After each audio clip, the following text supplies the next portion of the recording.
Once again, the streets of Nepal echoed with the voices of protest. A nation that once endured a bloody communist revolution was now facing fresh unrest. What had changed? And what remained the same? Nepal, a small landlocked country nestled between India and China, has long been seen as the peaceful home of the Himalayas, the birthplace of Buddha, and a spiritual destination for travelers. But behind this image of serenity, Nepal faced deep-rooted inequalities. For centuries, the monarchy and elite classes maintained power, while marginalized groups endured poverty, exclusion, and discrimination far beyond what outsiders could imagine.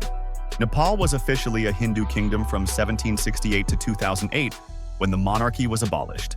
The last king was Gyanendra Shah, who lost his throne after the Civil War and the declaration of a republic. During the Hindu kingdom, society was strictly divided by the caste system. At the top were the Brahmins, priests and scholars, followed by the Kshatriyas, warriors and rulers. Beneath them stood the Vaishyas, merchants, and the Shudras, servants. At the very bottom were the Dalits, the so-called untouchables, forced into the most degrading labor and excluded from social and religious life. The Dalits of Nepal were not defined by race or religion, but by their place at the very bottom of the social order. They were treated with open disrespect. In many villages, if a Dalit's hand accidentally touched a higher caste person, that person was required to perform ritual purification. In some cases, even if a Dalit's shadow fell on someone from a higher caste, that person had to undergo a ritual bath. Dalits were denied access to temples, barred from public wells, and excluded from schools and political life. The caste system was hereditary, passed down from generation to generation, and deeply rooted in religious beliefs. People were taught that one's place in society was divinely ordained and nearly impossible to escape.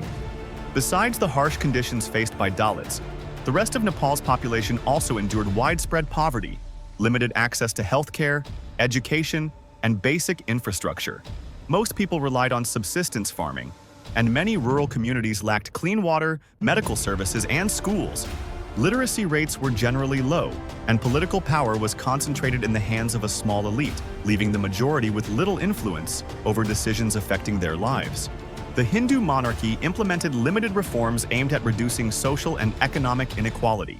These included minor land redistribution efforts, the introduction of legal protections for lower caste communities such as the Dalits, and some expansion of education and healthcare services. The legal protections were largely symbolic, often prohibiting overt discrimination in public spaces or employment on paper, but they were rarely enforced and had little effect on everyday social hierarchies.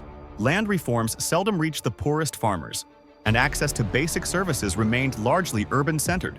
Consequently, structural poverty and caste-based exclusion persisted, creating conditions for widespread unrest that the Maoist movement would later mobilize. The Maoist movement emerged with a bold promise to fundamentally transform Nepali society. It began in some of the most marginalized areas, and Dalits were among the first to join. This engagement allowed them to take part in a movement that challenged the old hierarchies and gave them a voice in their own communities. Women were also central to the Maoists' vision. They were empowered to serve as combatants, hold leadership positions, and participate fully in political and social decision-making, roles that had previously been denied. Armed conflicts began across rural Nepal in the mid-1990s. The insurgency escalated over the next decade, resulting in tens of thousands of deaths and widespread displacement. By the early 2000s, the Maoist forces had gained significant territorial control, ultimately compelling the monarchy to relinquish absolute power.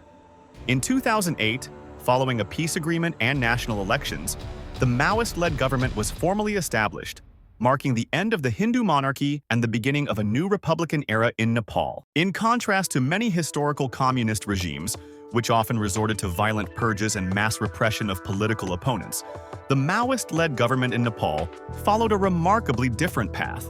For instance, in the Soviet Union under Stalin or during the Cultural Revolution in China, political rivals and perceived dissenters were systematically removed, with devastating consequences for millions.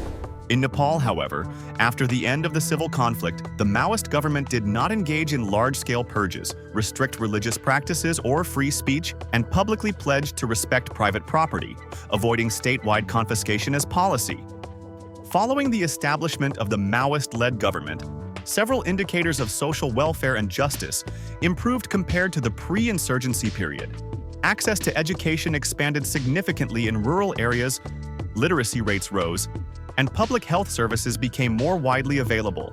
Land reform initiatives, although still limited, reached a larger portion of smallholder farmers, helping to reduce extreme poverty. Legal protections for marginalized communities, including the Dalits, were more consistently enforced, contributing to gradual improvements in social equity. Women's status improved markedly. Legal protections for women were strengthened. Women gained significantly greater political influence and participation in Nepal, marking a clear improvement in their political empowerment. However, several challenges emerged that caused public dissatisfaction. Bureaucratic inefficiencies and corruption limited the effectiveness of social and economic programs, particularly in rural areas. Economic development remained uneven. Political tensions between different parties and factions delayed the implementation of reforms, creating frustration among citizens. Additionally, some communities felt that the government's promises of inclusive governance and equal access to resources were not fully realized. Another source of public dissatisfaction was perceived nepotism and the concentration of power among political families. Many citizens felt that children and relatives of prominent leaders, sometimes referred to as political heirs, benefited disproportionately from government positions and resources. This perception of favoritism undermined trust in the government and fueled frustration among ordinary citizens, highlighting the ongoing challenges of creating truly inclusive and transparent governance. Some revolutionary promises were perceived by the public as unfulfilled, contributing to widespread frustration. In September 2025, the Nepalese government blocked 26 social media platforms, including Facebook, Instagram, YouTube, and X. Officials stated that the ban was due to these companies not registering in Nepal and to prevent online misuse. However, many citizens interpreted this move as an attempt to suppress online dissent and restrict freedom of expression.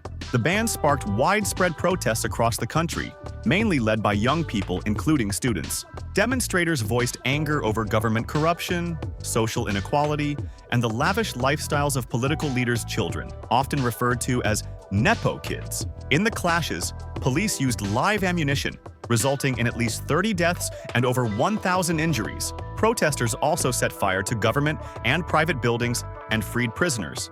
Under mounting pressure, Prime Minister KP Sharma Ali resigned. Today's youth cannot be easily isolated from the global village. In a world where technology connects everyone and keeps people informed in real time, it is difficult to restrict access to the free flow of information. Although Nepal never officially became a communist country, it is still governed with the strong influence of communist parties.